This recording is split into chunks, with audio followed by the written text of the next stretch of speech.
women only. Further notes that even though the surrounding community and the police have been trying to follow up tracks and hints of his pre-appearance, no detention has been made yet. Therefore, our heartfelt condolences to the family and friends of the victims, appeal to the people of the surrounding areas to exercise their maximum level of vigilance, and plead with the law enforcement agencies to intensify their operation in order to apprehend the culprit that terrorize people and lives of women in the area. Thank you very much. Thank you, ma'am. Is there any objection to this motion? None. Motion has been agreed to. The Honorable Koni. Thank you very much, Honorable Chairperson. I rise on behalf of the economic freedom fighters that the House note the judgment by the North Gauteng High Court allowing mining communities united in action, women from mining communities, and the Environmental Justice Community Network of South Africa to join the application of the Chamber of Mines to review the mining charter. Further note that these three organizations had to go to court because the Chamber of Mines and government refused to allow them to join the application and against the Department of Mineral Resources. I'll acknowledge that the Chamber of Mines to succeed in their refusal, the battle over the mining charter would have been white monopoly capital and the Zuptas. Further acknowledge that these organizations joining the review process, the interests of mining communities, women in mining communities, and environment will now be considered. Just two factions of capital. We congratulate these organizations in their victory and encourage them in their review of the mining charter. I thank you. Thank you, ma'am. Is there any objection to this motion? None. The motion has been agreed to in terms of Section 65 of the Constitution. You objected?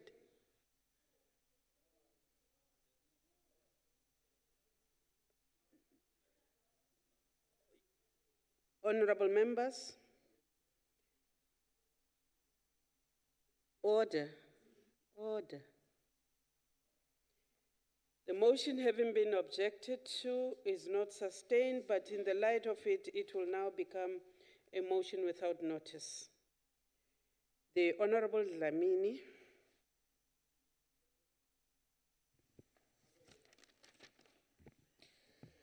Thank you, Honorable Chair. It will now become a notice of a motion. I rise on behalf of the People's Movement, the African National Congress. I hereby move without notice that the Council notes that yesterday, 14th of November, marked the World Diabetes Day 2017, which was created in 1991 by the International Diabetes Federation and the World Health Organization in response to growing concerns about the escalating health threat posed by diabetes. Further notes that the theme for this year, World Diabetes Day, is Women and Diabetes, Our Right to a Healthy Future, which is intended to highlight women's rise to a healthy future and their vulnerability to diabetes. Further notes that the World Health Organization estimates that about 205 million women are living with diabetes, and that by 2040, at least 313 million will be diabetics. Acknowledge that diabetes is the country's deadly silent killer and the 9th leading cause of death in women globally, causing 2.1 million deaths each year, and takes this opportunity to call on Department of Health to come up with more awareness programs to teach our people, especially women and girls, about the cost-effective diabetes prevention, early detection, diagnosis, treatment, and care. I so move. Thank you, ma'am. Is there any objection to this motion? None. The motion has been agreed to in terms of Section 65. The Honorable Lont.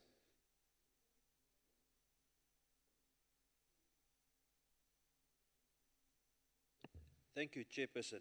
On behalf of the Democratic Alliance, I hereby wish to move a motion without notice that this House congratulates the Oudtshoorn Municipality under the leadership of Mayor Colin Sylvester, who with the help of the Financial Recovery Plan paid off all its debts to Eskom. That this House, after seeing firsthand the neglect in Oudtshoorn following years of maladministration, when we visited the municipality during taking Parliament to the people in 2015, we thank the leadership for the hard work they are putting in to turn around the finances and better services for the voters. Noting that Mayor Sylvester and his team inherited a municipality with enormous debt and in a dire financial situation. According to the Mayor, the settlement of Eskom's arrears amount of 54 million since last year August is an indication that the municipality and the financial recovery plan is yielding positive results.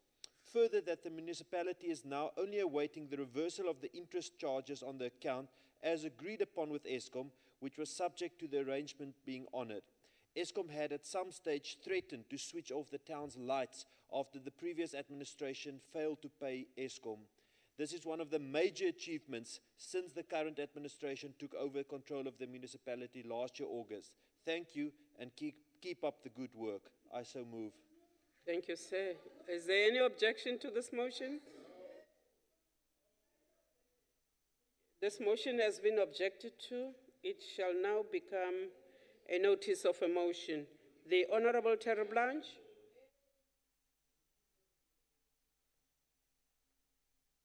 Thank you, Chairperson. On behalf of the Democratic Alliance, I hereby wish to move a motion without notice that this House resolves to act as a role model for South Africans by promoting cohesion in the Council by not using racial or other discriminatory slurs in the Council, its committees or activities, and to stress the common goal to revive the ideal of a rainbow nation as exposed by President Nelson Mandela. I so move. Thank you. Honourable Terry Blanche, are you through? Thank you. Is there any objection to this motion? There is objection, therefore this motion will now become a notice of a motion. The Honourable Makue. Thank you, Honourable Chairperson. I hereby move without notice that the Council notes with utmost contempt reports that the Chief Whip of the EFF in the Northwest Province, Bunga Nsangane, has assaulted a junior partner employee and threatened to mutilate her last week on Thursday, the 9th of November. Further notes that a case of assault with intent to do grievous bodily harm has been opened against Nsangane. Takes this opportunity to condemn in the harshest possible terms this incident as nothing but a reckless and senseless abuse of authority.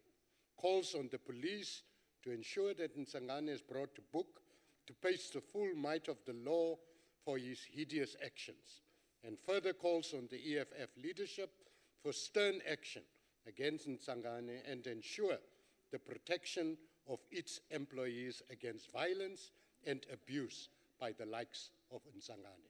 I so move. Thank you, sir. Is there any objection to this motion? There's no objection. The motion is carried in terms of Section 65 of the Constitution. Honourable members, that's the end of our motions without notice. We now come to the motion on the order paper as printed in the name of the Chief Whip. Chief Whip. Thank you, Madam Chair. I move that the Council, notwithstanding the provisions of Rule 17, subsection 1 of the Rules of the National Council of Provinces, grants Honourable D.B. Ngwenya leave of absence from proceedings of both the Council and committees of the Council in terms of Rule 17, subsection 2, until the Honourable Member is ready to resume her duties. Thank you. Thank you, sir. As there is no speakers list, I shall now put the question. The question is that the motion be agreed to. As the decision is dealt with in terms of Section 65 of the Constitution, I shall first ascertain whether the delegation heads are in the House. They are. And I shall then, in terms of Rule 71, allow the provinces, if they so wish, to make declarations. Does any province wish to make a declaration? No? I shall therefore call provinces in alphabetical order. The Eastern Cape, The Eastern Cape agrees, Chair. Weather Free State, Ke a leboha Modulasetulo wa Free State, ya dumela. Gauteng, Ondersteun, voorzitter. KwaZulu-Natal, Siyavuma KwaZulu-Natal, siyavuma. Limpopo, Limpopo siyavuma. Mpumalanga, Mpumalanga agrees. Northern Cape, Northern Cape agrees. Northwest, Wes ondersteun. the Western Cape. Weskaap ondersteun. Thank you very much, honorable members. 9 provinces voted in favor. Therefore, the motion is agreed to in terms of Rule 71. We proceed, honorable members, to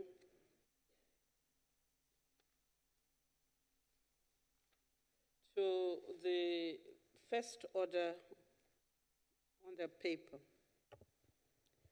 Consideration of report of Select Committee on Security and Justice, oversight visit to the Free State Province to conduct oversight of the Winburg Correctional Centre in Masilonyana Local Municipality, held from 14th to the 18th of August 2017.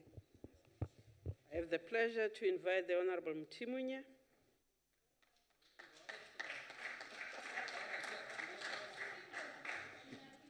Thank you, Madam Chair. Madam Chair, the Select Committee on Security and Justice undertook an oversight visit to the Free State Province to conduct oversight on the Winburg Correctional Centre in Masilonyana Local Municipality policing area. This oversight was taken on the 14th to the 18th of August 2017. The report was considered by the committee on the 6th of September 2017 and ATC on the 7th of September 2017. The Select Committee visited the Correctional Centre, which is situated in the Masilonyana municipal area. The Winburg Correctional Centre has an approved and funded post structure of 43 staff members, of which 41 are filled. There is 1 professional nurse on duty. The Winburg Correctional Centre has an approved bed space of 148 with 92 sentenced offenders and 17 remanded detainees for a total population of 109 inmates. The current population stands at 74% capacity. The Free State region, in an effort to relieve the overcrowding in the Western Cape, received 150 inmates from the Western Cape province. The current Polsmo inmates at the Winburg facility stands at 8 as a result of moving inmates around within the region to lessen the overcrowding in certain facilities. The committee made the following observations, Madam Chair: that the inmates from the Western Cape are far from their families. And secondly, that all inmates do not have uniforms and staff had to procure their own stationery due to budget constraints. That there is a challenge with regard to the kitchen facility and usables thereof. That the delegation was informed also of the 396 million rand per annum expenditure for the Mangaung Private Correctional Centre, which the delegation of the committee has noted in the face of the challenges that are faced by the public facilities. Madam Chair, the committee makes the following recommendations, therefore: that the Department of Correctional Services must investigate the possibility of providing video calling facilities to inmates to connect with their families. That the department should provide the committee with the report pertaining to the private correctional center. And also that the department should furnish the committee with the written report within 14 days of from the date of visit, on how the challenges regarding the uniforms and other challenges that are faced in that particular correctional facilities will be attended to. I therefore, on behalf of the committee chairperson, would like to table the report to the House for consideration. I thank you. Thank you, sir.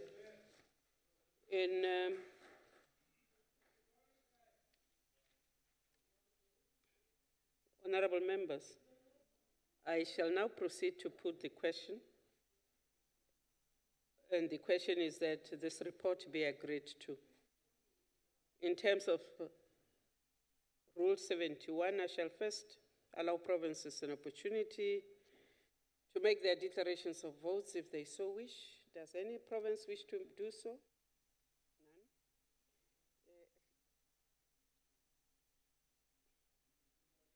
None. I shall then proceed with the voting. The Eastern Cape. Eastern Cape support, Chair. Thank you. Free State. Free State support, Chair. Gauteng. Gauteng supports, Chairperson. KwaZulu-Natal.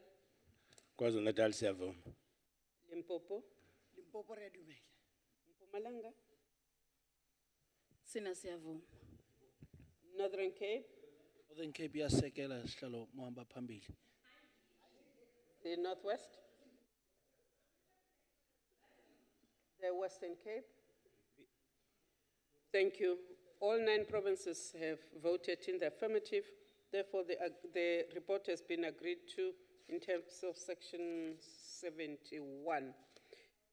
The next order, please. Consideration of report of Select Committee on Security and Justice, oversight visit to the Free State Province to conduct oversight of police stations in Masilonyana Municipality and to determine the effectiveness of the rural safety policing strategy in those areas, held from the 14th to the 18th of August 2017.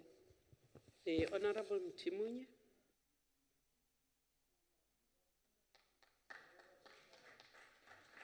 Thank you, Madam Chair. Madam Chair, the Select Committee on Security and Justice once more undertook an oversight visit to the Free State Province to conduct an oversight on police stations in the Masilonyana Local Municipality and to determine the effectiveness of the rural safety policing strategy in those areas. Such an oversight was conducted from the 14th to the 18th of August 2017, and the report of the oversight was considered by the committee on the 6th of September 2017 and also published on the ATC on the 7th of September 2017. Madam Chair, the Select Committee on Security visited the Winburg Police Station situated in the Masilonyana Local Municipality. The Winburg Police Station policing area consists of both urban and rural components. And these are the places called Makele Ketla and by paying townships. These are areas approximately consisting of about 2,000 residents. The police experienced the following challenges in the area during the execution of their duties.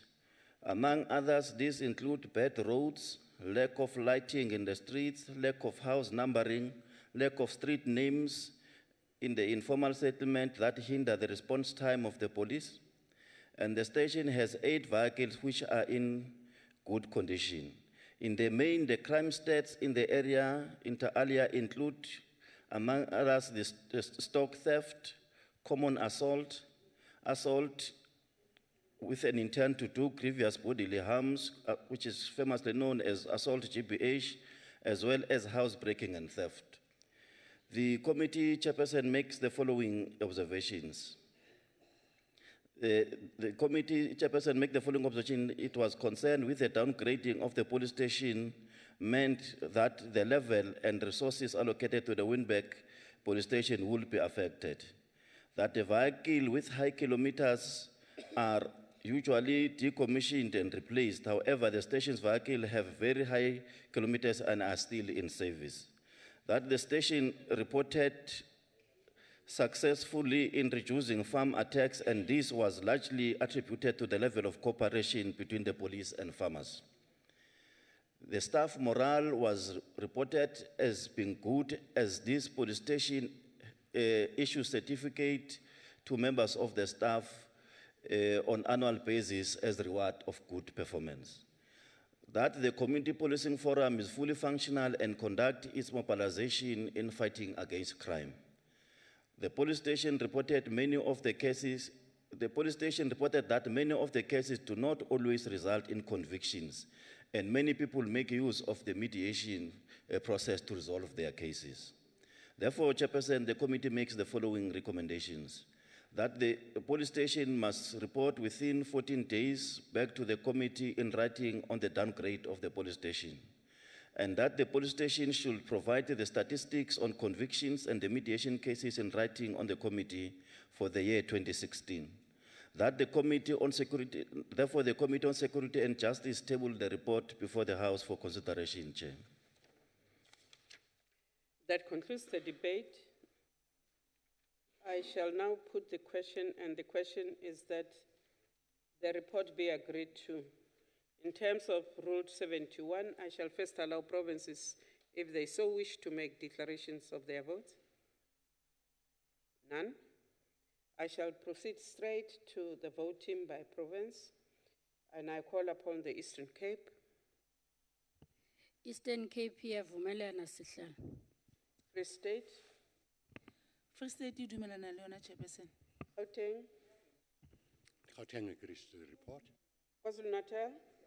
KwaZulu-Natal siyavuma. Limpopo. Mpumalanga. Mpumalanga iyavuma Chair. Northern Cape.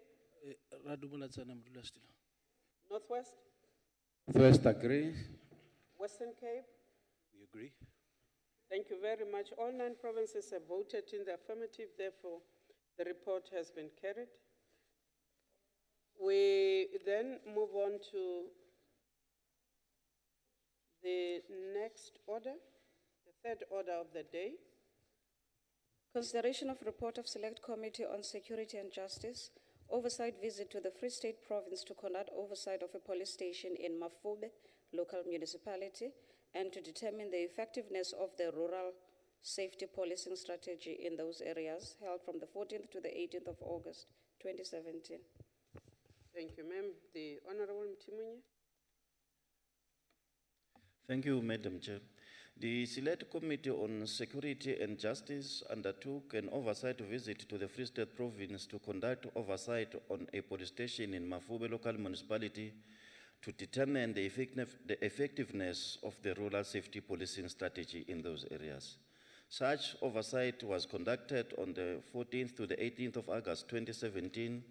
The report thereof was considered by the committee on the 6th of September 2017, and such detailed report was published on the ATC on the 7th of September 2017. Madam Chair, the municipal policing area areas following up, the local municipal policing area following observations by the Select Committee about the need to ensure that SAPs are equipped and resourced to reduce the levels of crime in the rural areas. The Mafube police station has 42 visible policing members, 10 detectives and 25 support personnel staff. The station has an approved and funded a staff complement of 86 police officials, but only 77 of those posts are filled. The crime rate in the area is focused mainly on assault to do grievous bodily harm, housebreaking and theft, common assault and stock theft. The station increased the visibility policing patrols and performed random stop and searches, which proved useful in respect of reducing number of illegal firearms and dangerous weapons. The policing area has 491 farms, of which 298 is occupied, with 193 unoccupied. The area has a rural safety coordinators and rural safety portfolio of evidence in place. The station, in collaboration with the farming community, has blue-white patrols who regularly patrol the farms and schools. The police also visits the auction sites to check or in their course of investigation to check for stolen livestock. The auction assists in policing and identifying stolen livestock and so on. Therefore, the committee makes the following observation, Madam Chair, that the CPF structures are functioning and are meeting regularly on a monthly basis. That the station has a healthy working relationship with the municipality and regularly holds joint operations. That the station reported the following challenges in respect of the rollout of rural safety strategy. There was only one police vehicle available to patrol the farming community. The staff shortages are also a challenge. A further challenge is that fewer community stakeholders attend CPF meetings, which impacts on having joint approach to address rural safety issues in the area. The SAPS acknowledge that staff morale at Mafube was addressed when morale was low. The SAPS has a chaplain and a psychologist present to assist members. There are challenges, but the SAPS has internal support and external support mechanism assisting them with regard to personal problems faced by police officers, which negatively impact on their performance, of their duties. The committee noted that the gender-based violence statistics are not correctly classified as they are recorded under assault. The SAPS acknowledged that this was a problem, and the committee makes the following recommendations: that the police station must ensure that it works with the municipality and develops its crime-fighting strategy, which must be submitted to the municipality to be included in the municipal IDPs. That SAPS should conduct an evaluation of the root causes of personal problems impacting on police officers' low morale and then develop a strategy to improve the morale of police officers. That the police station must improve its awareness-raising strategy in respect of gender-based violence and report back to the committee on progress. I therefore table the report on behalf of the committee chairperson for the House for consideration. Thank you, sir. That concludes the debate. I shall now put the question, and the question is that the report be agreed to. Is there any province that wishes to make a declaration of their votes? None. I shall then proceed to put the question to be voted on province by province, and I ask the Eastern Cape. Eastern Cape siyavuma sihlalo. The Free State. Free State ya amohela chairperson. Gauteng. Gauteng agrees, Chair. KwaZulu-Natal. KwaZulu-Natal siyavuma. Limpopo. Limpopo ya amukela. Mpumalanga. Ngikhuluma Swati chair siyavuma. Northern Cape. Northern Cape agrees, Chair. Northwest. Northwest agree. The Western Cape. Agree. Thank you very much. All 9 provinces have voted in the affirmative. Therefore, the report has been agreed to in terms of Section 7, in terms of Rule 71. Honorable members, we then go to the subject of discussion as printed on our order paper. I also wish to take the opportunity to welcome and thank you, Minister, for attending, and proceed to invite the Honorable Zwane to open the debate.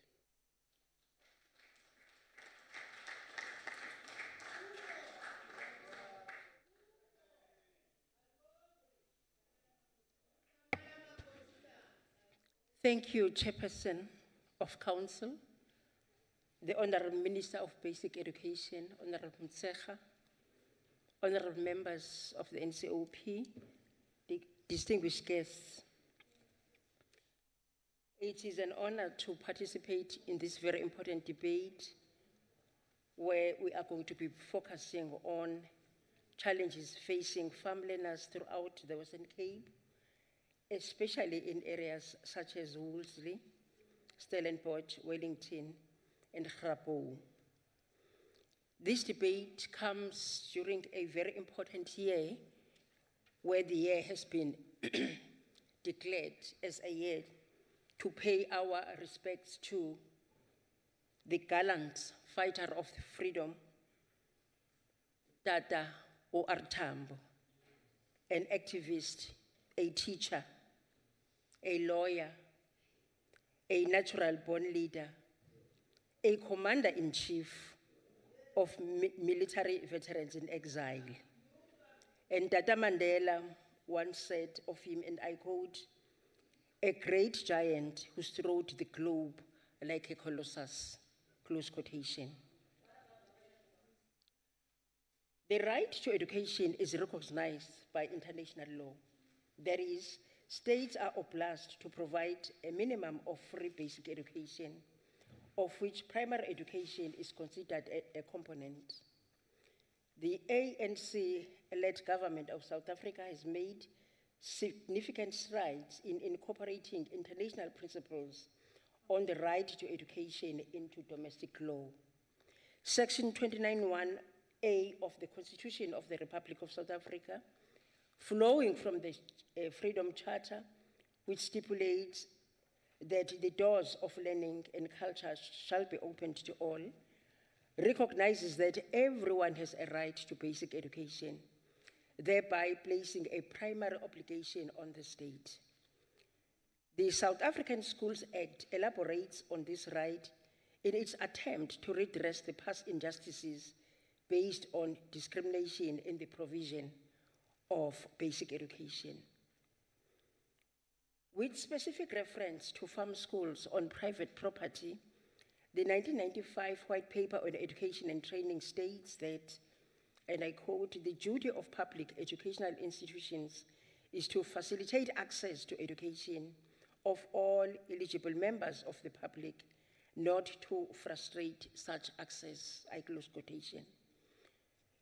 It further makes a reference to those schools in 1995 that were in receipt of public funds, such as subsidies for farm schools, and unequivocally states that these schools have got an obligation to observe scrupulously the provisions of the constitutions with respect to the rights, such as non-discrimination and equal access to education, educational institutions.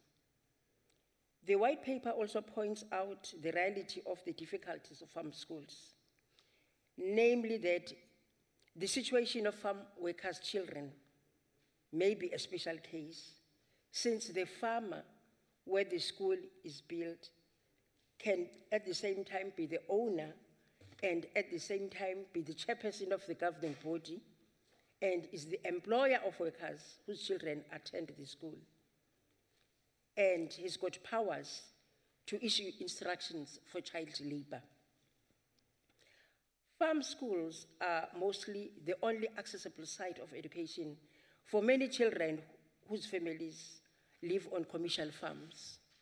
However, since 1994, there has been a decline in the number of farm schools, the reasons being that the enrollments may become low because of eviction of families from those farms, or farm owners can request to close the schools and demand compensation from the Department of Education, or they are being rationalized because they've since become non-viable because of low enrollments.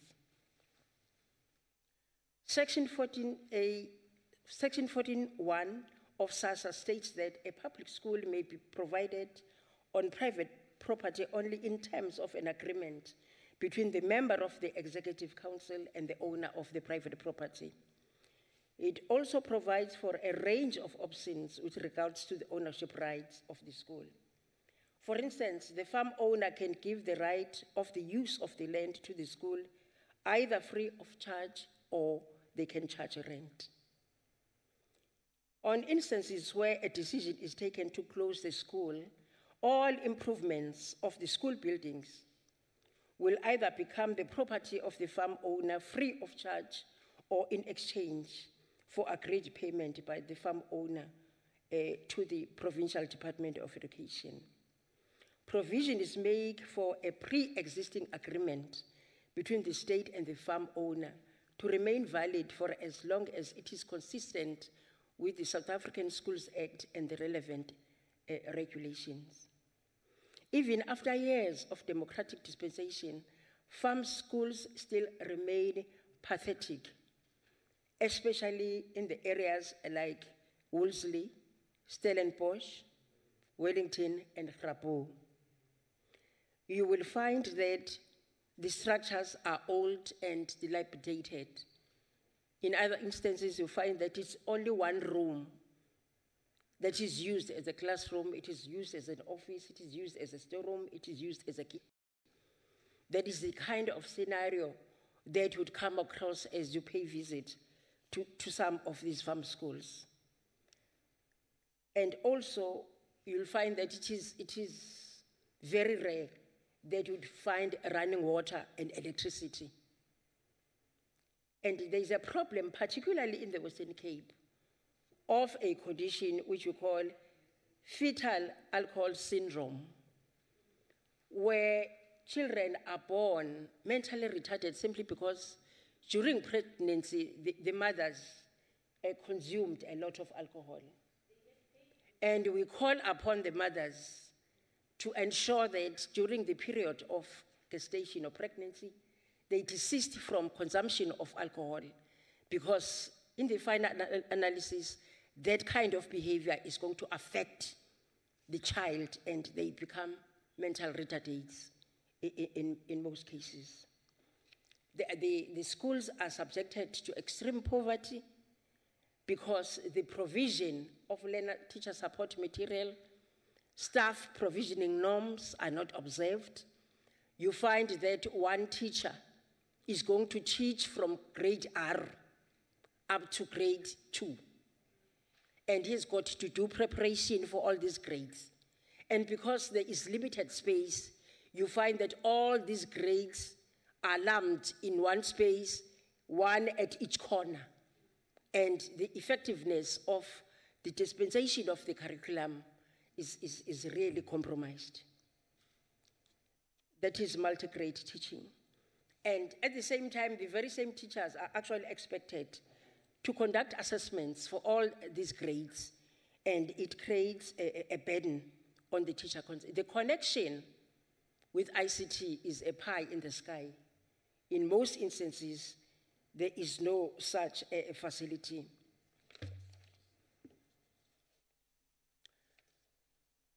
Kukhona ke okubuhlungu okwenziwa abalekazi bamafama kulezi zindawo esizibaliwe la uthola khona ukuthi bekungaba khona indlela emfishane nje izingane ebezingayisebenzisa ukunqamulela shortcut zisuke la ihlala khona zisikoleni, kodwa uthola ukuthi ufarm owner uyayivala lo ndlela. And you can imagine how big some of the commercial farms are. Some of the commercial farms range between 500 to thousands and thousands of hectares. And how are the students expected to go around and be able to reach their institution? And in the process, as they walk, there are many things that can happen. Some of them get mugged. Some of them get prone to instances of rape. And it is not a safe kind of arrangement. And because the farm owners are hard-hearted, they do not care the distance that these children are going to walk for as long as they've stamped their authority. What happens to the children, it is none of their business. So it is important that the executive authorities in charge in the Department of Education in the province ensure that these agreements provided for in Section 14 of SASSA, ingane zikwazi ukufunda kulo ndawo ngoba constitutionally ingane kufanele zifunde. The lack of state-funded transport from home to farm schools further hinders the right of access to education in most farm schools. Commercial farms are often very large, and therefore the lack of adequate public transport often makes it difficult for children in commercial farming district to attend school regularly. Fatigue and exhaustion is likely to affect their learning. Many are unable to participate adequately in learning activities in the classroom.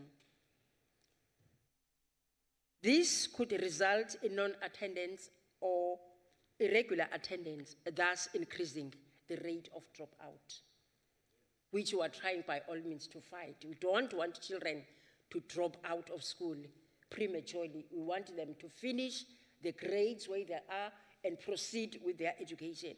But in the absence of learner transport, then that is going to be almost impossible to achieve. For instance, in the winelands here in the Western Cape, learners are not immune to those challenges. It was reported that farm schools in those areas are victims of rape, robbery or assault due to lack of transport provision.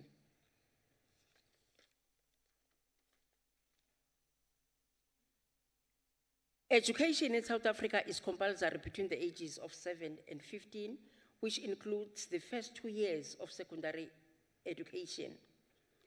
The inaccessibility of secondary schooling within the vicinity of a primary school severely hampers the opportunities of learners to have completed their primary school education.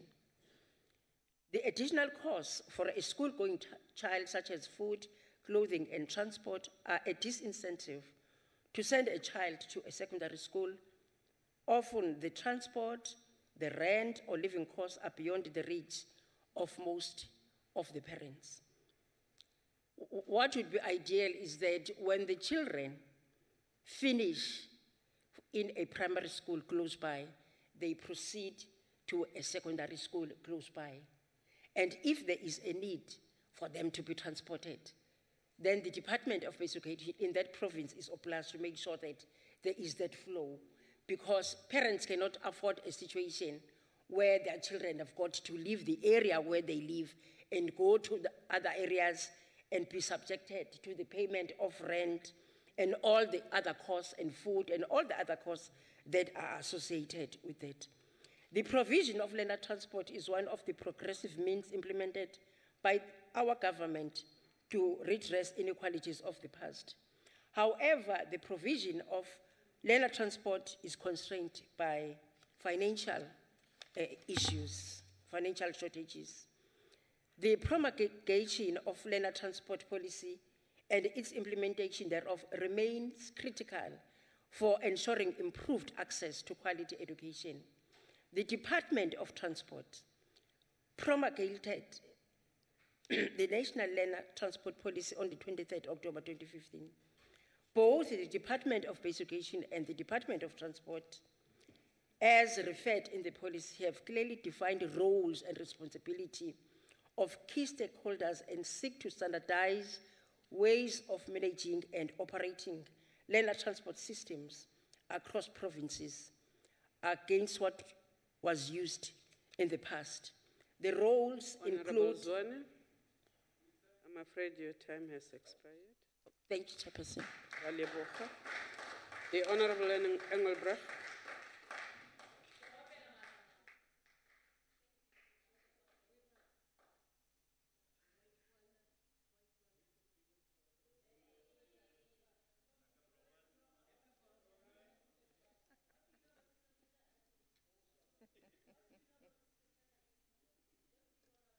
Ma'am, you are protected. Honorable Chair, earlier this year, the international news magazine, The Economist, declared the South African education system, as amongst the worst in the world, ranking 75th out of 76. That is even worse than some of the poorest countries in Africa. Shockingly, 27% of our pupils cannot read even after 6 years at school. And this compares very badly with a 4% in Tanzania and 19% in Zimbabwe. The publication reported that the South African primary education system was rated 126 out of 138 countries. The responsibility for education is shared by the Department of Basic Education, responsible for grade R to grade 12, plus adult literacy programs, and the Department of Higher Education and Training, dealing with universities and other post-school education. Madam Chair, in 2013 and 14, South Africa spent almost 20% of our total government's expenditure on education. Yet only 50% of our initial grade 1s will make it to grade 12. And only 12% of those little children will eventually qualify for university entrance. Providing quality and basic education should be given top priority by this government that has promised so much and yet delivered so little. In spite of national government's education failure, the Western Cape province has become a beacon of hope for school learners, radically paving the way and providing quality education for all its children. Achieving a clean audit for 2 years in a row is an amazing achievement, and even more memorable when looking at the statistics with 11 Western Cape schools in the top 20 of the country and 44 schools in the top 100. Where the DA governs, the vast majority of resources are invested in schools that serve poorer communities, and 92% of the Western Cape's budget allocation goes towards items such as textbooks, stationery, learner transport, and feeding schemes.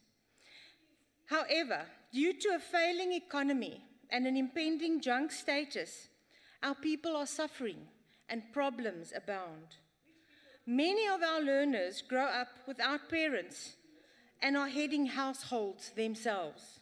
Hunger is a stomach-wrenching reality, and therefore to assist, the Western Cape has ensured that 478,144 of the poorest learners receive not just one, Madam Chair, but 2 nutritious meals at 1,010 schools every day, costing the Western Cape Department over 337 million rand. Transport is another problem faced by our learners, as those who have to walk a long way to school are particularly vulnerable to violence and harassment, opening up health and safety concerns with bullying, violence, and sexual advances experienced on their way to and from school, particularly in the Wolseley, Stellenbosch, Wellington, and Grabo areas. Even where learners make use of trains, they are robbed of their few possessions, and 3 in 5 learners have witnessed a violent event, while 1 in 10 have been personally assaulted. To assist, the Western Cape Department provides transport for pupils from poor communities who live more than 5 kilometers from their nearest school, if they don't have access to hostels and if no public transport is available. Even pupils that stay late at school can benefit from pre-arranged transport. To further assist, the Western Cape invested over 32 million rand this year into the Safe Schools program, to be used to provide and reinforce targeted security infrastructure and behavioral interventions. Sadly, only about 12 learners called the Safe Schools call centre hotline in 2 years, indicating that this needs to be promoted by schools and teachers. Given all the problems with PRASA and Metro Rail, the City of Cape Town and the Western Cape continues to work endlessly towards making transport accessible and cost-effective. Due to the downgraded status of our economy, there are increased number of parents who just simply cannot afford to pay school fees. With 569 public ordinary fee-paying schools, the Western Cape has supported these schools by providing yearly fee compensation. This year alone, fee compensation was provided to 551 out of the 569 schools. Quite memorable, I must say. With 50 million rand paid out for more than 77,000 learners. And this means that over 97% of fee-paying schools are being assisted to provide quality education to our poorer learners. Added to this, Madam Chair, many learners face disabilities and barriers to learning. the Western Cape has invested heavily in the provision of social needs education, and just in this year alone, over 1.2 billion rand was allocated to special needs education. Due to the increasing number of learners, there is a huge demand on the Western Cape. Yet, the budget allocation from government is just not sufficient, with class sizes increasing while the budgets are getting smaller. Maintenance of schools is a top priority, and 499 schools were identified needing maintenance and upgrading. The province started upgrading 50 schools in 2015, and in spite of severe budgetary constraints, increased their budget for maintenance by more than 50% every year, planning to upgrade 100 schools yearly, with 602 million allocated towards maintenance just in this financial year. The old adage that it takes a village to raise a child is critical in our poorer communities where there are so many difficulties. To keep our children safe from harm, we need community involvement, and parents and family members must start standing together to protect our children who are the future leaders of this country. Sadly, 85% of police stations are understaffed in the Western Cape, and the inability of SAPS to support schools at critical times is a great concern, as it leaves learners and educators vulnerable and at the mercy of invading gangsters. However, the department continues to liaise with local police officers within the affected areas for assistance in terms of visible policing. Madam Chair, there is still much to be done to improve education, especially in terms of the inequalities that still exist. Yet, the Western Cape Education Department is a province that has put its heart and education where its mouth and where its budget is. I thank you. Thank you, ma'am. The Honorable, the Minister for Basic Education, Ma'am Motshekga.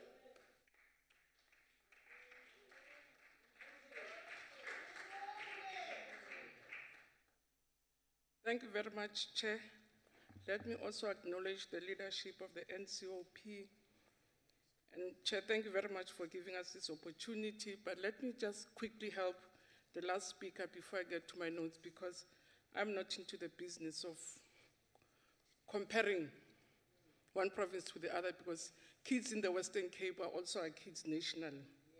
But I have to say for a fact, it's not true that Western Cape is the best education system in the sector. Free State is leading in all indicators. They did not only lead the 90% break, which no one has ever done, but in different indicators, the Free State is leading. The other one also, which I think I have to raise as a fact, we've just compiled a report on the schools that work, picking up the top 150 schools in the country that serves the poor best, and Western Cape could not feature. So the provinces that serve the poor best, it's Limpopo. So there are also different indicators. It's Limpopo, it's KZN. In Limpopo, you have schools like Mbilwi, which give you 100% for 10 years and 80% bachelors in a deep rural area, and the Western Cape has not been able to produce that. And the report you are quoting about the economist, it's an opinion of business, and you know who runs business in South Africa. It's not a scientific analysis of the education system. You must go and read the team's report, which is scientific and vigorous. You must go and read the SACMEC report, which is also scientific, which says as a country, so the things are saying are old stories that you heard from somewhere's rumors. We have, as a country, in the last team's report, reached the 500 point, which means our kids are now performing at the level at which they are performing, their peers are performing. So the system is improving, but if you don't want to be part of this new South Africa, I'm sorry. Because this is a black continent, it's a black country. You can rule as DA, you can only rule in Tshwane, you can only rule in Johannesburg only if you have the support of the majority of people. So embrace the country, embrace its improvement. Don't be the worst critics of your own country, like the economists who badmouth the country and give the country a bad name. So embrace the country and welcome to South Africa, because if you think you can... So I thought I should raise that so that be scientific and be at home. Kids in Western Cape, we love them, we care about them as the ruling party because they're our own kids, so we won't compete with you. So having said that, Chair, I have to say, indeed, as the Chair has said, most of our schools in rural areas nationally are confronting lots of problems, and we have to acknowledge all of them. And we are saying that despite the fact that Section 14 of SASSA has pronounced on the legal route to address this challenge, I must upfront, though, say that indeed we have a number of challenges, including the Western Cape. So I'm not going to criticize them as if they're the only ones. It's a national problem. And what is making matters worse in the Eastern Cape, against your low enrollment numbers, unviable schools, and I must acknowledge that the Western Cape, indeed, on multi-grade schools, they are leading in terms of the pedagogy, and we're even using their systems to train other people in the system. So we'll acknowledge where things are right and take lessons from them, but will refuse negative propaganda from people who constantly want to paint this country negatively even when they're making progress. Chair, I have established a task team indeed, because there are problems and challenges in rural areas. And I have established a task team to help us now from the old white paper that we had on rural education to say what more can we do. As I said, Chair, we need to continue to do interventions, because we did interventions from 1994 when we inherited everything else that didn't regard us even worse as people, but didn't even, let alone as citizens. So I must remind this House that since 1994, there are various interventions that have been driven nationally and provincially in respect of reducing the number of small schools for reasons of sustainability and viability. And that's why, again, we're on the case of the Eastern Cape, that they have to reduce the number of small schools. But society will show, Chair, they are very expensive and unviable.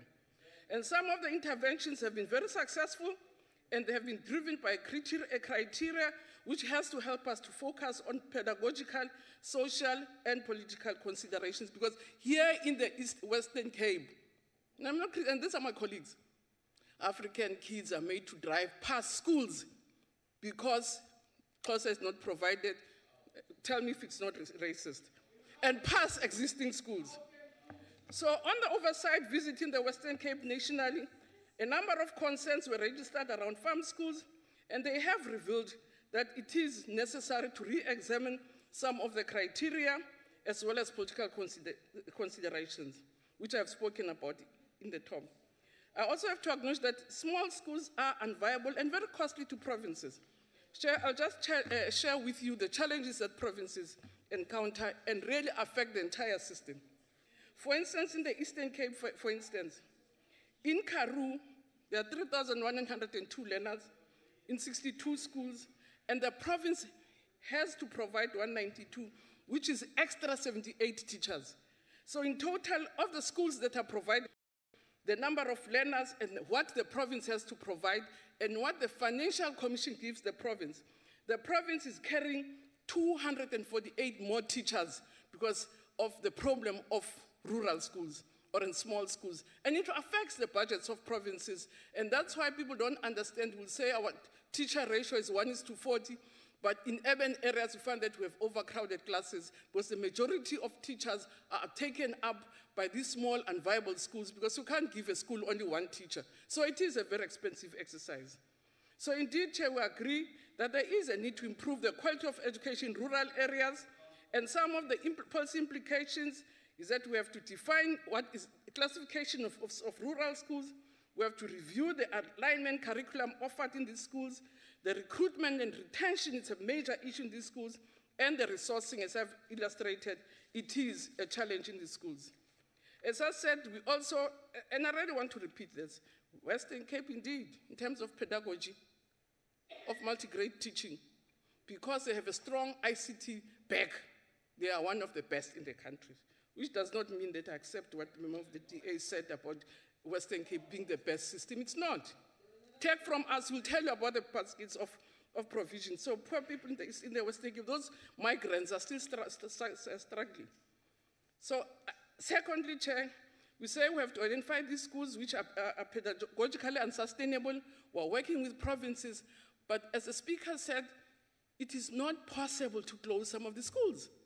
And unfortunately, the more there's urbanization, the more they get smaller. And the more they get smaller, the more they become unviable and very expensive. And there are all lots of dynamics about private land where provinces cannot do much, where private scholar transport is also another financial burden for the provinces to really be providing transport into rural areas because those transports reside in urban areas. So provinces have to pay for dead miles to go and pick up kids in farm schools to take them to schools. Again, it's a major economic burden for provinces, and that's why there are these challenges.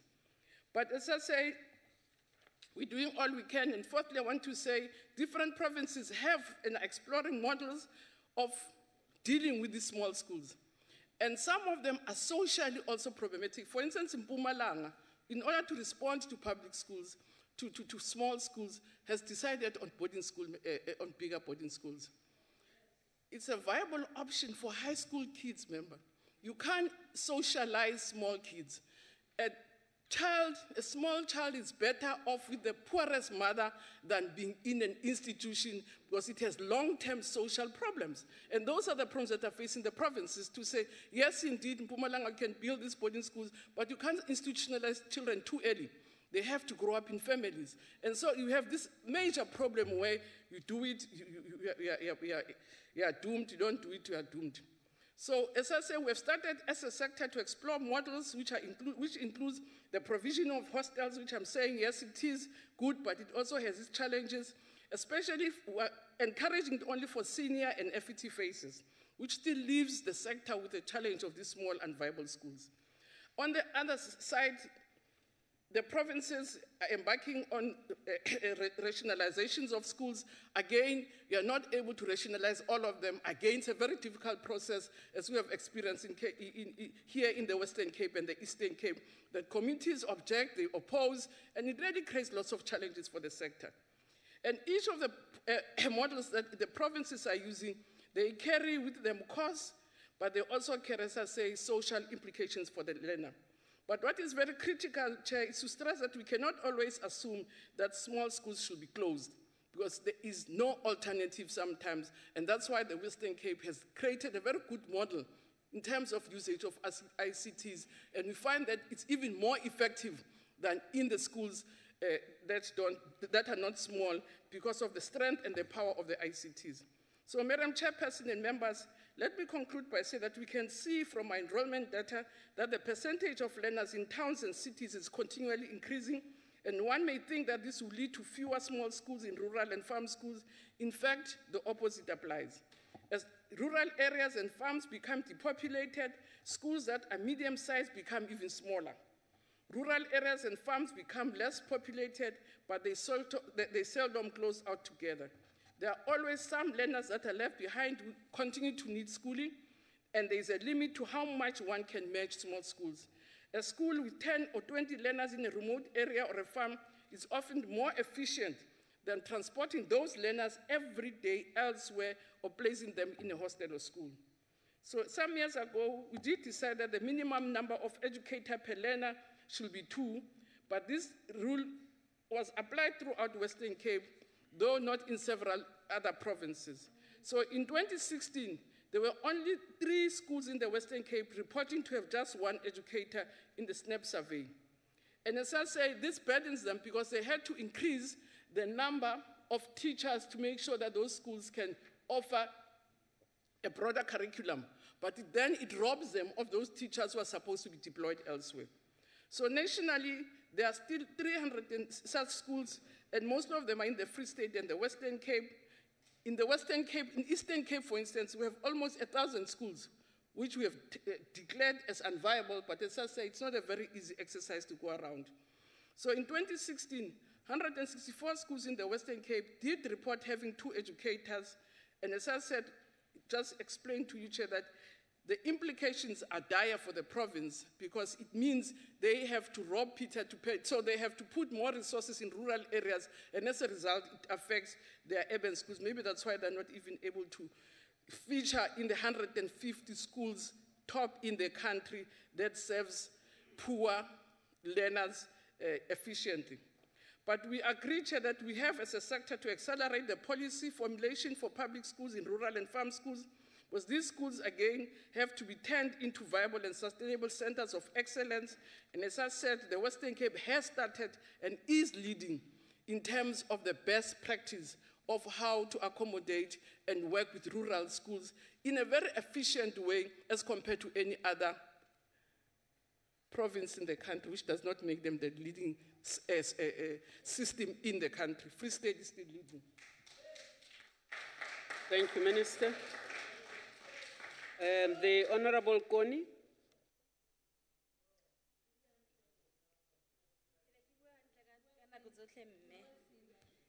Ke a leboga modulasetilo motlhomphegi ke dumedise Afrika Borwa ka bophara. Chairperson, farm workers, farm dwellers, and their children are arguably the most vulnerable group in our society today. They don't only face slave-like working conditions on a daily basis, but they also live under constant fear of being evicted or being beaten up, or even being raped and of having their children denied opportunities to study. The DA does not tell their friends, the AfriForum, that they are right-wing members, that what they are complaining about is nothing compared to the pain white farmers subject black farm dwellers to, which includes denying the full rights of young children to be educated. Honorable Koni. A white person will never allow a black child to access education. Please take your seat, Honorable Faber. Honourable Chair, yes. I really take exception when the Honourable Member is talking about the DA and right-wingers of the DA, or the DA as right-wingers. I really take exception to that. Honorable Faber, I will look at what you are saying, but Honorable Koni said the DA and their friends, AfriForum. Yes, I will go and look at it and I will come and rule. Honorable Koni, please proceed. The documentary Bitter Graves shows the extent of the slavery in the farms of the Western Cape. Tom Heinemann, the journalist who made the documentary, had this to say, I quote, "I saw housing that was literally falling apart, rain coming down the roofs. I saw people having to live off water from a drain ditch alongside a road. I saw toilets that were locked up, so they had to walk into the vineyards to do their toilet.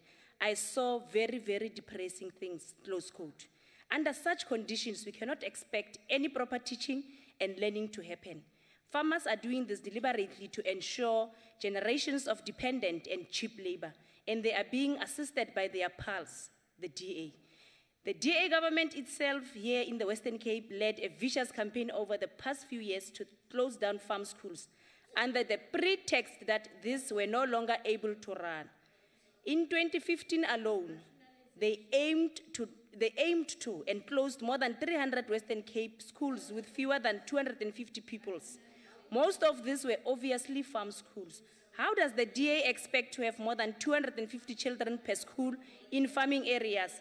Theirs was just a deliberate attempt to make schooling more difficult for a black child and colored children in farms to ensure an endless supply of labor for their constituency. Honorable Faber, your point.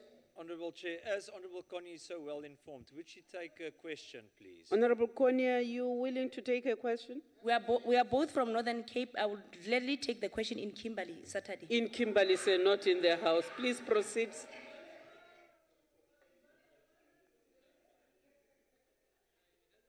Please proceed, ma'am. Thank you. They are well versed in the price of everything, but don't care about the value of anything. In this case, the value of all students receiving high-quality, progressive education that will help them become active participants in society. First, teachers are retrenched, then new schools are built that will require more teachers and then schools are closed. That's absurd. The irrationality of the system boggles the mind. Of the schools that are still open, the challenge persists. It is difficult for the DA administration to prioritize getting good quality teachers to teach in rural and farm schools. It is difficult because prioritizing good reality education for a black child and children is not a priority for them. The future of schooling in this country rests in prioritizing the education of our youth whenever they may be. However, untenable to others, the idea of universal quality education may be. The education must be free for all. Kudi primary tsa ko magaeng bana ba rona ba santse ba duela madi go te ke madi a polichi go te ke madi a motlhagolo go te ke madi a mokgapo so se wa ha o se sheba sentle e santse di school fees se patalang ka backdoor. Because of their history and their vulnerability, farm learners remain at the margins and their fate has been predetermined by the political elite in power. We need a proper focus on the quality of education from grade 1 and not just focus on grade 12. And when we have expropriated all the land, these farmers annexed from our people, we will ensure that farm schools are properly equipped with libraries and laboratories and good quality teachers. That will happen when the EFF comes in government. We will revitalize the farming economy and bring back life to the death-bound subject that white oppressors... Ordered. Don't drown out the speaker. White oppressors have made out of our people in the farms. When EFF takes over, we are going to start with expropriating our land, then build quality schools. That is in 2019. Watch the space. I thank you very much, Chairperson. Thank you, ma'am. The Honorable Samka.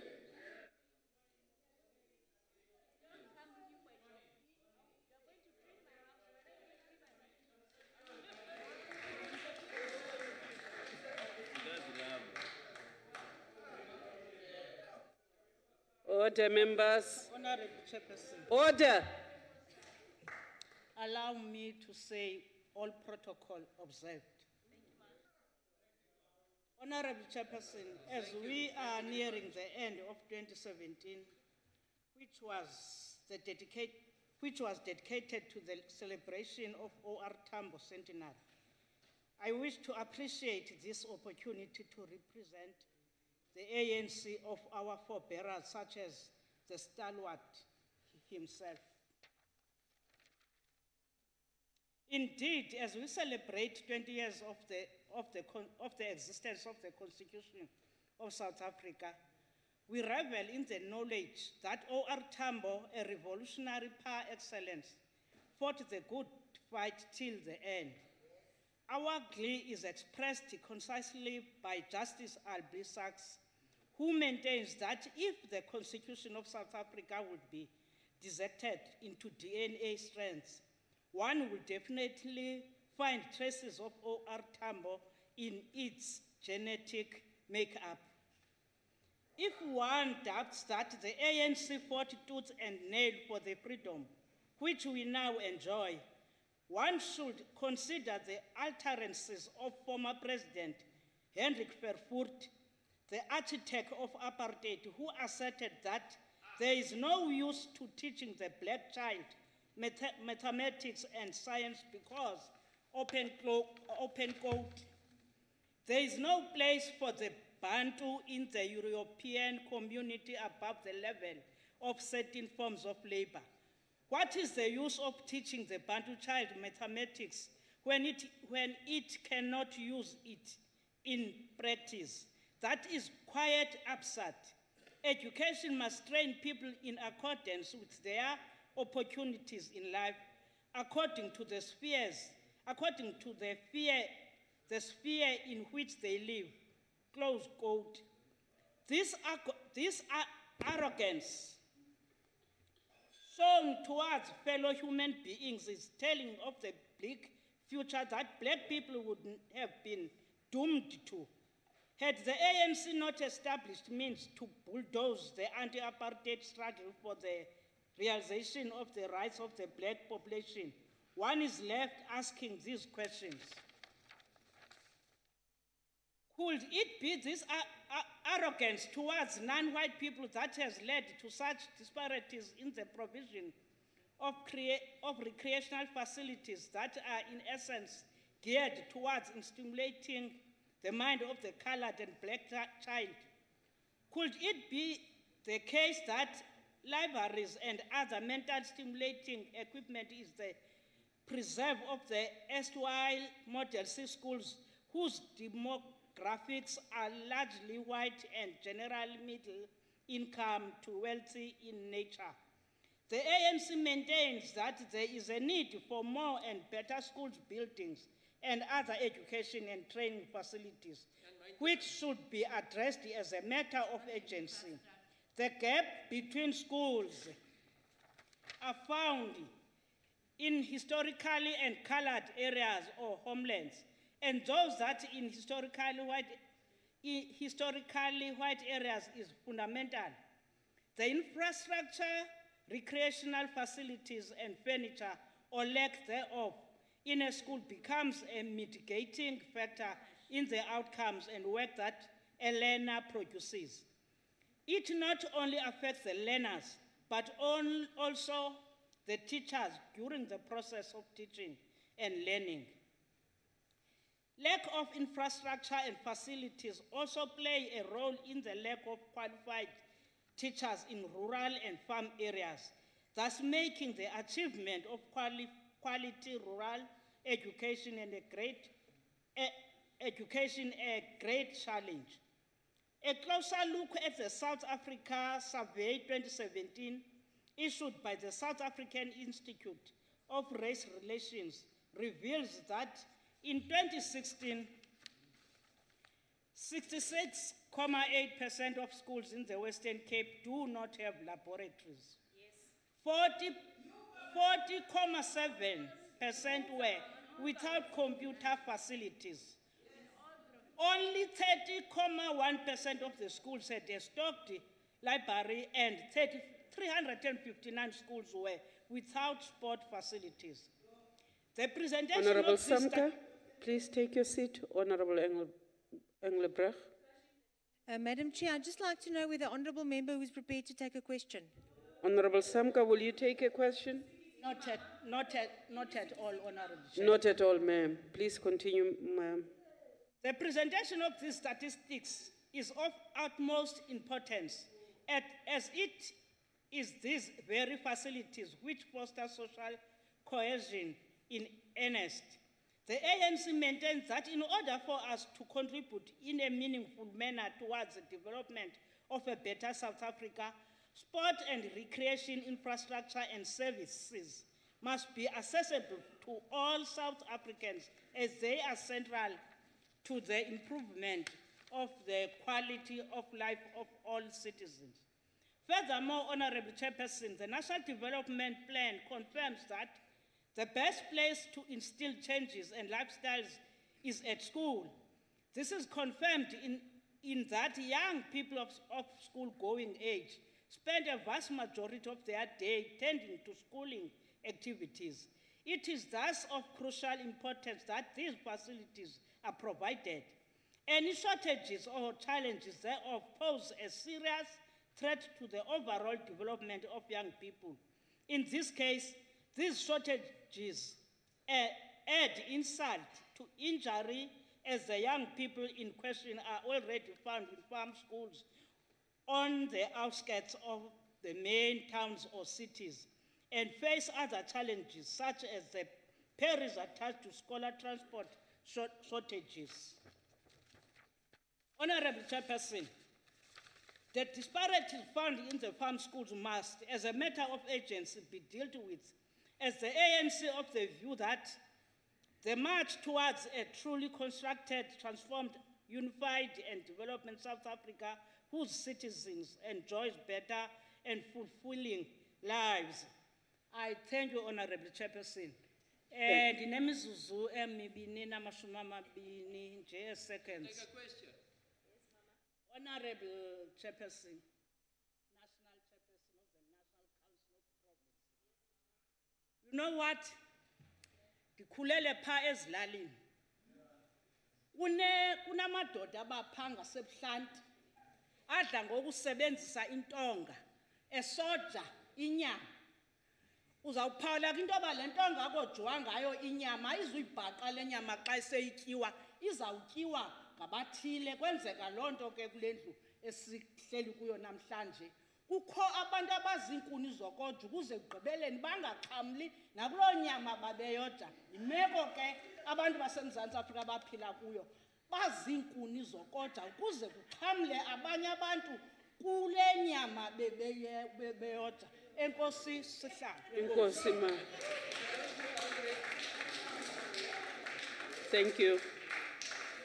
The chairperson of the Standing Committee on Education in the Western Cape, the Honorable Kivido.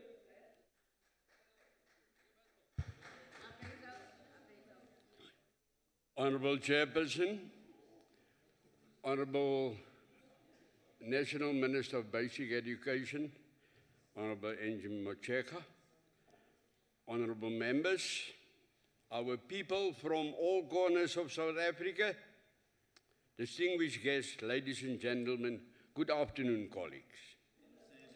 It is common knowledge that our children who reside in farming communities across the country are amongst the most vulnerable people in our society. A failure to address the needs of learners living in farming communities opens the gate for young people to be exposed to numerous social ills which exacerbate their vulnerability and kill their chances of a prosperous future. Presently, major strides have been taken in the Western Cape to address the challenges experienced by learners in farming communities, and we remain committed to expanding the educational opportunities for those learners living in each and every one of our communities. Honourable Chairperson, several challenges pertaining to farm learners in the Western Cape persist in areas such as Woolsley, Stellenbosch, Wellington and Grabouw. Before I touch on the progressive actions undertaken by the government to tackle these challenges and issues, I will highlight what the exact challenges are that our government is working on to eliminate. Although evaluating the situation of farm learners is complicated by a lack of reliable data regarding their circumstances, the non-availability of literature and documented research on the status of farm learners, that is also limited. However, it is clear that farm learners face extremely difficult circumstances which are being addressed as a matter of urgency. The Western Cape government has continued to invest in the development of strategies and interventions to improve the educational opportunities and outcomes of not only our farm learners, but all the learners living in our province. Honourable Chairperson, addressing the learner problems in our farming communities requires a multidisciplinary and multi-institutional approach. The eradication of the problems experienced to this day remain dependent on all elements of the public service sector working together through research, education, health promotion, surveillance, regulation and advocacy to empower farm learners and all learners in our province in particular and the country in general. Honourable Chairperson, a major challenge plaguing many of our farm learners remains the burden of fetal alcohol syndrome in farming communities like Woolsley, Stellenbosch, Wellington and Grabouw. Many of the learners from farming communities are found to have several learning disabilities as a direct consequence of their mothers consuming large amounts of alcohol during pregnancy, usually in a binge drinking pattern. Research conducted in South African Medical Journal showed that this form of binge drinking occurs in over 20% of women in the Western Cape. Honourable Chairperson, drinking during pregnancy remains a problem despite considerable media attention drawn to this social catastrophe.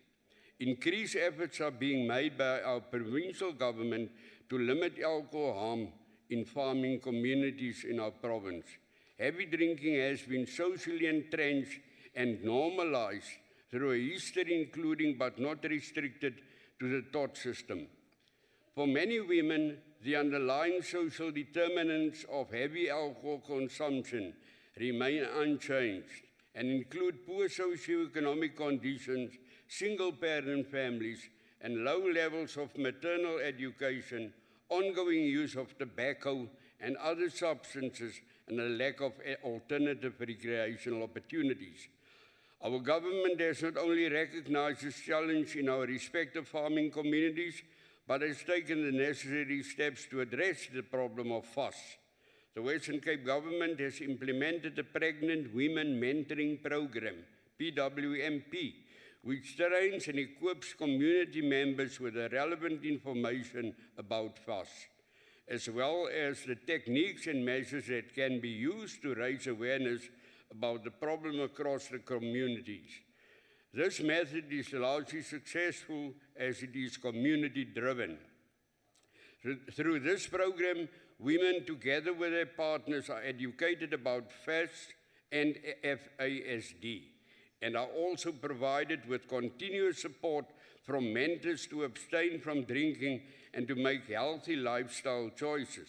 Furthermore, through this program, the rate of FAS in the Western Cape and the burden on health, education and social services are seen to be reduced. Honourable Chairperson, the achievement of real quality in education for farm learners and all learners comes about when there is significant social and economic development in those areas. Until then, the education provided in rural areas limits young people's opportunities to lead long, healthy and creative lives or to acquire knowledge and enjoy freedom, dignity and self-respect. Honourable Chairperson, in light of this, the Western Cape government has established mass participation, opportunity and access, development and growth of so-called MOD programs across both urban and rural areas. When in the past limited extramural activities used to be on offer to farm learners, that in instances may lead to the youth being left wandering and more likely to partake in deviant behaviour. Our government has been quick to jump onto this challenge that a lack of after-school activities possess for these learners. MOD programs have been central to creating a socially inclusive, creative and active Western Cape. There are currently 181 MOD centres across the province that provide sport and recreational activities to over 40,000 registered participants from disadvantaged communities and underserved schools in both urban and rural areas. Honourable Chairperson, attracting quality teachers to our rural areas so that farm learners can be given the necessary educational tools to live a life of value is a major challenge, not only in the Western Cape, but all farming communities across the country. Every year, the Western Cape Department of Education places hundreds of new educators into vacant teaching posts around the province. However, the applications for these posts are mostly educators opting to apply for teaching posts in the urban areas. Honourable Chairperson, this has made it difficult for schools in rural areas to attract well-qualified educators, especially those qualified to teach math, science and languages. In acknowledgement of this problem, our government is addressing this by creating added incentives for newly qualified educators to opt to teach in such areas. The incentive scheme to attract qualified educators to rural and farm schools was first launched in 2012. On average, 1,100 educators are awarded an incentive, which amounts to 10% of the basic salary of a teacher entering the profession with a 4-year qualification. Ultimately, would like to see as many qualified educators as possible working in all areas, in all provinces, to improve quality education across the board. Chairperson, although learner transport remains a major hurdle for farm learners across the country, our Western Cape government has had considerable success in expanding transport opportunities to farm learners. The Western Cape Education Department's Learner Transport Scheme provides transport for about 57,000 learners on over 500 routes in mainly rural areas. The Department of Community Safety has also assisted by launching the Walking Bus Initiative to help create safer routes to and from school in certain communities across our province. In education, we deal with the effects of poverty every day with thousands of children from poor communities arriving at school hungry. Chairperson, in the Western Cape, we have ensured that over 400,000 of our poorest learners receive not just one but two nutritious meals at 1,010 schools every day. Our government is well aware of the need to address the challenges facing farm learners throughout the Western Cape. The future of farming in particular will ultimately be dependent on a younger generation that is open to new ideas. And in conclusion, Honourable Chairperson, our government has accepted and taken the necessary steps to ensure equal treatment to all learners is granted irrespective of the background that they come from. We see that in numerous cases, the same outcomes are expected from schools and learners that operate under very different circumstances. And this is simply unrealistic. Hence, the initiatives and programs adopted and launched by our government have remained committed to ensuring that equal opportunities in education are granted to all our learners across the Western Cape. Our main vision should be access and equal opportunities in education for all learners countrywide. I thank you so much. Thank you, sir. The Honourable Dlamini.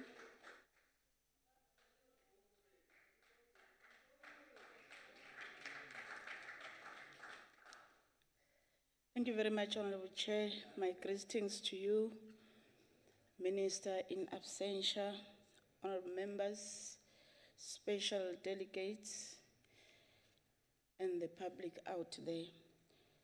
Chairperson, the issue of challenges in farming schools, it will take time to finish because, unfortunately, most of the people who are owning farms are people who got those farms during the apartheid regime. And there are still, some of them are still using that legal control they have to exact the apartheid policies which they were imposing before. Not only in the Western Cape, throughout the country, it's very difficult to deal with issues in rural areas. Yes, the majority of them. The importance of education, Honourable Chair, cannot be overemphasized because education is a very vital tool that is used in the contemporary world to succeed. The knowledge that is attained through education helps to open doors to a lot of opportunities to better prospects in the career growth, especially learners from the farming communities. Chairperson, based on this, it will be important to focus on the need to protect farm learners by ensuring that... Honourable Dlamini, just a bit. Honourable members, the Northern Cape, Sablif Toch. Don't drown out the speaker on the podium. No. The Kimbili stories was volani. Please proceed. Order. Order, order, order. Honourable members. Please proceed, ma'am. Thank you very much, Chairperson. I was saying it will be important to focus on the need to protect farm learners by ensuring that farm schools have better facilities, not only in the Western Cape, but throughout the country. Honorable Chair, for the sake of the first DA speaker who spoke before me, who seemed to be knowing it all on education, but implementing nothing. Chairperson, allow me to borrow the words of Mark Twain when he said, "The trouble with people is not ignorance. It is a number of things they know that aren't so. It's a problem to think that you know, yet you know nothing." Close quote. Maybe, Chairperson, it is too much to expect from the Western Cape to understand the policy of education. Just to remind all of us, during the negotiations, none of the political parties had a plan on how to run this government after democracy, except the African National Congress, which has a reconstruction and development plan. You could think of any government policy today, it is informed by that plan, which was informed by the Freedom Charter. Just to refresh ourselves, Chair, I'm starting from the Women's Charter in 1954. Prior to the Freedom Charter, the African National Congress Women's League, the Women's Charter, had this to say: we declare the following aims. This organization is formed for the purpose of uniting women in common actions for the removal of all political, legal, economic, and social disabilities. We shall strive for the development of every child through free compulsory education for all, to protection of mother and child through maternity homes, welfare clinics, crèche, nursery schools in countryside and in town. For those who don't know what countryside means, it includes the farming communities. 63 years down the line, Chairperson, there are people who are claiming to be knowing the policy education more than anyone else, forgetting that this is the ANC policy. That is why I'm giving a history to this policy. Chairperson, it is not a sin to us from the authors of the education policy, which is the ANC, where you don't understand, because what we are saying in that policy, it is possible, if you are not part of the development of it, not to understand. Chairperson, there is a great difference between the people who are representing Western Cape or the DA in this house as people from the province. I must give them credit. Always when they talk about the Western Cape province, I'm referring to the province delegates, they are talking about realities. If you had listened to what Honorable Kivido and what the first speaker was saying, totally different things. She was somewhere up where everything is well in the Western Cape. She was talking about the facts that we all know what is happening in the Western Cape.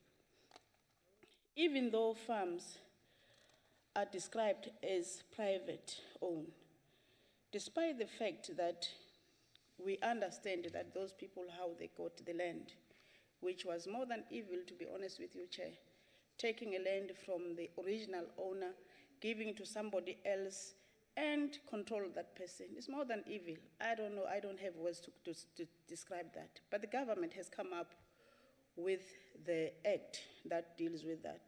Not going to speak about that. The chairperson spoke to the act, especially section 14 and section 58, how to deal with this.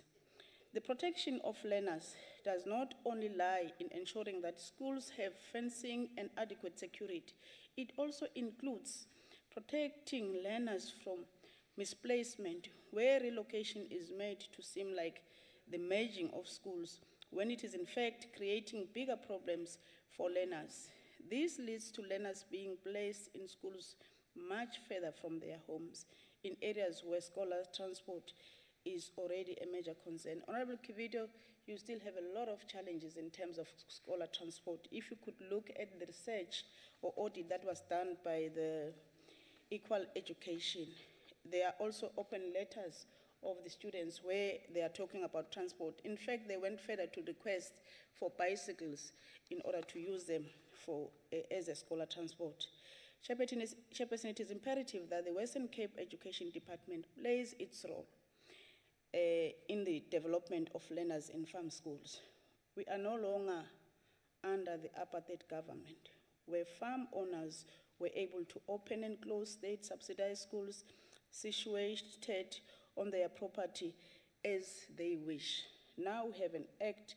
In fact, the act is saying it is the responsibility of the provincial government, the MEC, to make agreements with the farm owners on the schools or public schools to be built. Chairperson, there was a mention, some of the challenges were mentioned by both Honorable Kivito as well as the chairperson and the minister. But I do want to say that it was disturbing to learn that after the audit was done, the audit was not only done in the Western Cape by the Equality Education, it was done throughout the country, especially in the Gauteng. They audited 200 schools. But when they're presenting the report, the difference between the Western Cape and the Gauteng was that the MEC was there to listen on the outcomes of the audit. He committed and acted on some of the challenges that were presented. Contrary to the Western Cape, the MEC said the report was submitted to her in a very disorderly way, but did not dispute the outcomes of the audit. Honorable Zil, the Premier of the province, spoke about the methodology, that it was not properly formulated, but both of them, they don't deny the outcomes. Some of the issues that were raised by the audit is talking about broken toilets, shoddy infrastructure, wild use of corporal punishment. In fact, 83% of the schools in the Western Cape are still using corporal punishment. It's talking about student safety and some of the issues, especially the sanitary pads for the school, especially in farming communities, is not an issue at all. What is pathetic, Chair, in that audit is that, like what I was presenting about in the health department on Ekhayelitsha District Hospital, principal, teachers, and administrators were afraid to talk because they thought they will be punished, meaning that Western Cape is living in another land. The issue of safety, sanitation, they are not reaching their own standard. 57% of schools are failing to meet the standards. Infrastructure, about 41 schools were built on appropriate material. The rest of them is inappropriate material. Western Cape does not accept the responsibility of fixing schools in the farming communities, which is their responsibility. I hope with the presentation by Honorable Kivito, they will be able to deal with those issues. About 47 have access libraries. It has been covered by Honorable Samka. Thank you very much, Honorable Chair. Yabonga. The Honorable Hutton.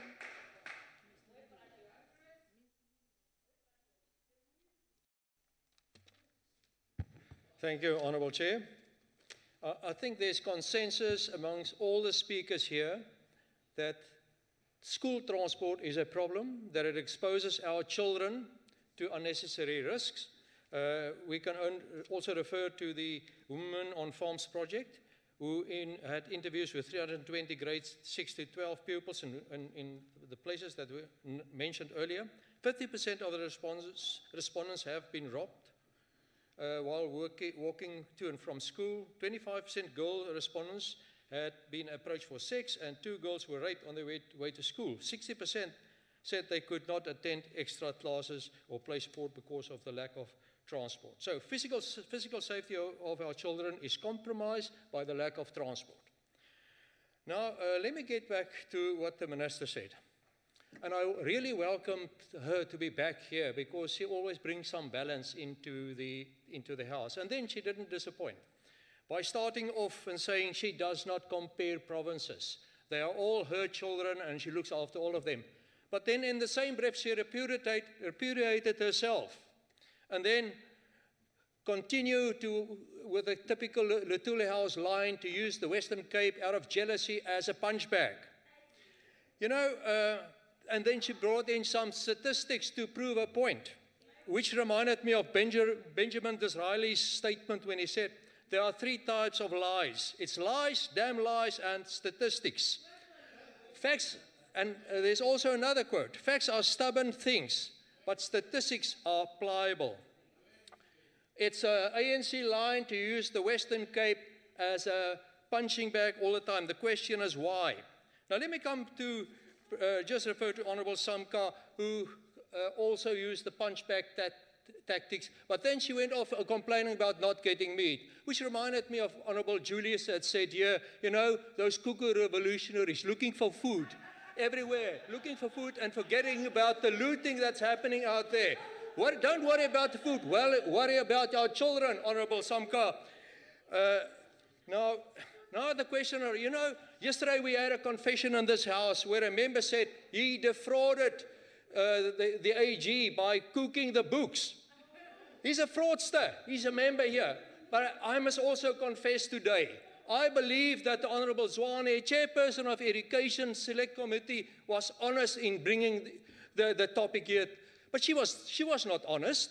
She could have brought another province. She could have brought the KwaZulu-Natal, the worst performing province in scholar transport, expending 37.1% of their budget. The Western Cape had assessed the demand, 58,000 children. They complied 100%. KwaZulu-Natal only planned for 69.13%. Or she could have brought the Free State, the Premier's blue-eyed province. But she couldn't also bring that because the Free State overexpended their budget with 126%. So why do we have the showcase province here always being abused by the ANC instructions on Lutulia House as a punchbag? It's jealousy and it's part of a plan always to attack the Western Cape. We've been to the Free State. We saw a school there with no furniture, and we went to an adjacent school with furniture stacked to the ceilings. We've been to other provinces. We've been to a place where we saw the books stacked, not being used. The neighbor's school didn't have any books or textbooks. You know that. Why don't you bring those provinces here? Do you care about the ANC? I want to confess, you don't care about children, you only care about the ANC. Come here and do what you preach. Care about the children and their fate. Thank you, Chair. Thank you, sir. The Honorable Zwane.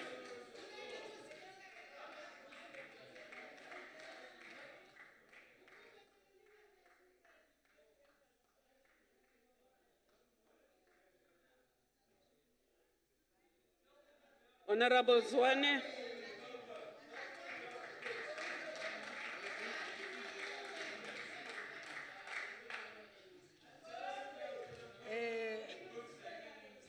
Thank you, Chairperson.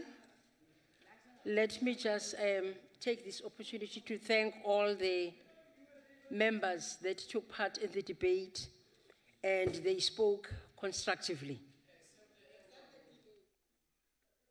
Except those that will always brag that they are the best. But when it comes to implementation, they are lacking very badly, like the DA. Let me just respond to Honorable Hutton's argument. We could have taken any province in this regard because we all agree that the farm schools in all the provinces have got challenges. But let us agree that Western Cape has got many farms, and therefore many schools are affected. Ngoba nalidla lonke izwe labantu abamnyama in this province. And therefore you subjected our children to a situation of farms. And we have to focus there and lift them out of that poverty. And even the money that is being used for these farm schools is equitable share allocation by the ANC-led government. If you speak school nutrition, it is ANC-led government issuing out the grants to rescue those children. Goodness knows what would have happened if the ANC-led government was not there. Let me go to Honorable Engelbrecht.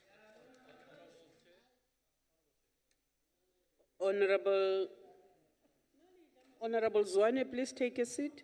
Honorable Hutton, you are on your feet. Thank you, Honourable Chair. I would like to know whether Honourable Swane, proving that she care about children, will take a question from me. Honorable Zwane, will you take a question? I will not. No, sir, please proceed. I will not. Just to prove that the ANC-led government is serious about access to education by providing transport, listen to these figures. Eastern Cape, the budget for transport at the province, 435 million. Free State, 40 million. Gauteng, 535 million. KZN, 186 million. Limpopo, 226 million. Mpumalanga, 445 million. Northern Cape, 121 million. Northwest, 272 million. Western Cape, 359 million. Now, of that 359 million, Chairperson, I would like to know how much of it is used for children that are in poverty. And my suspicion is that it is used for cities.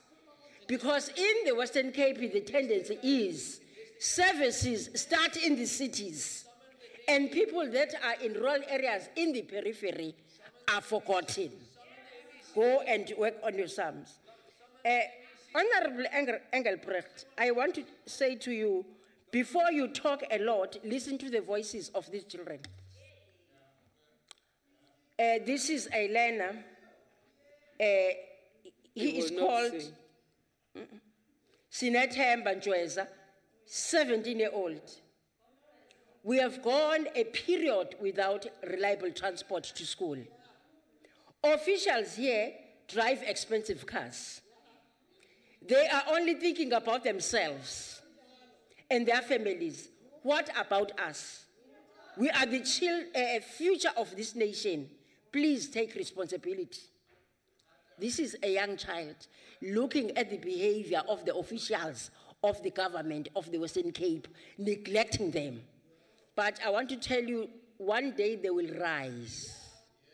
As much as Honorable Samka, thank you for reminding us that we are in this mess because of the orchestration of apartheid by Verwoerd.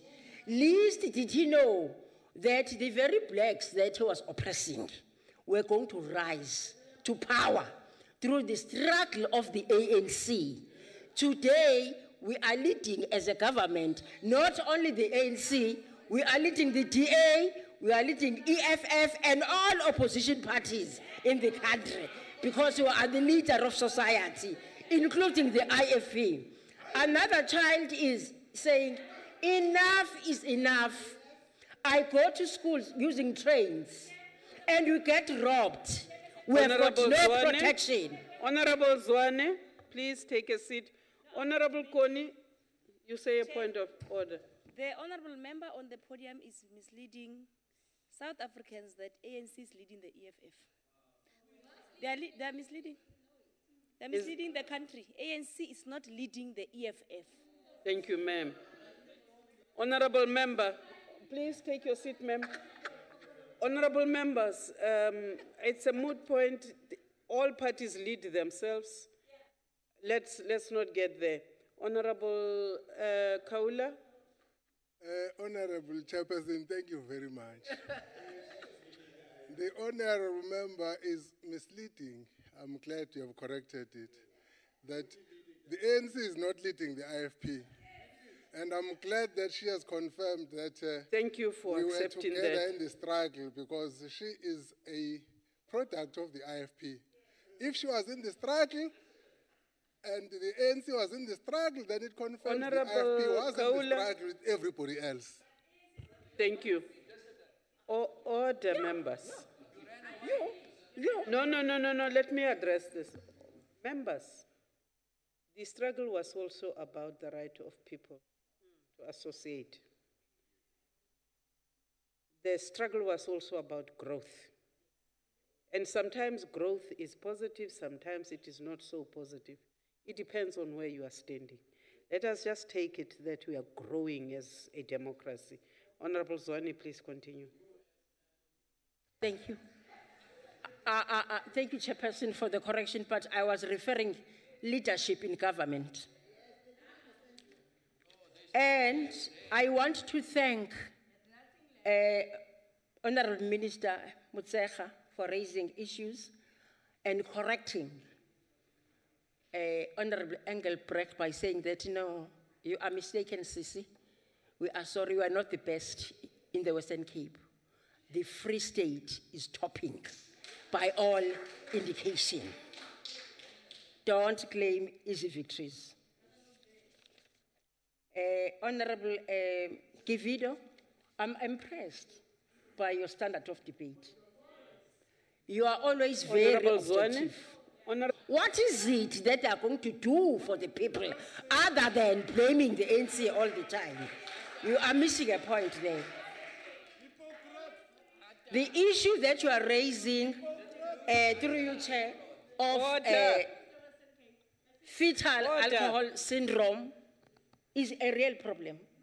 And I think we need to come together. Why is it rife in the Western Cape? Not because we're singling the Western Cape out. It is because most of the farms in the Western Cape are about wine, the production of wine. And those people are actually working there. Honorable and Zwane. they binge. Honorable Zwane, please take your seat. Honorable Faber. Honorable Chair, if I would just like to... Order. Order. I can hear, Honorable Chairperson, if I can just assist the speaker. That No. You then take a question. Please address me on something else. You are on a point of order, or you want the member to make to take a question? Then I want to say the honourable member is misleading the House by... Order. Order. Let me hear what the misleading point fetal is. alcohol syndromes is the biggest in the Northern Cape province where I live. We know that.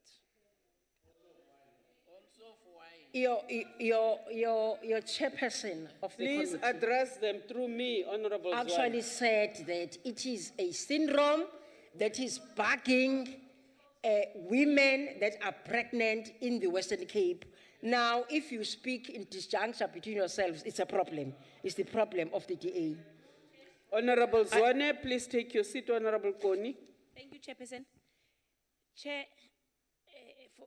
forgive me if I'm off-ramping. The Honorable Zwane is correct to say the syndrome that affects the pregnant women is an actual problem in the Western Cape. So no, I just wanted to add by saying the cause of that is because our people are being paid off alcohol. We had Honorable Koni, you are misusing the podium because you wanted to elaborate a point of debate when you had long finished debating. Honorable Zwane, please continue. Thank you. Honorable Dlamini, thank you for your contribution. Yes, indeed, education is the vital tool to use in order for us to succeed in whatever endeavor. And yes, indeed, there will always be fellow travelers. They have got no contribution to make, but all that they do is to bark at those that are trying to do their level best. Fellow travelers are always there. President it is very difficult to lead because there will always be fellow travel that you must take along, even though they're not going to contribute anything in your endeavors. Right, and the last person that I want to thank is Goni. Yes, indeed, honorable member, you are right in saying that the focus of quality education starts at lower grades, but it doesn't start at grade 1. It starts at grade R, because that is where you lay the foundation. And if the foundation is shaky at that level, forget about the rest of the grades. You are not going to be able to make up if you missed it at the beginning. Chairperson, I do want to take this opportunity to thank all the members that made substantial contributions. Indeed, this is a problem affecting all the provinces, but remember the focus was on the Western Cape as per the indications in the speaker's list. Thank you very much.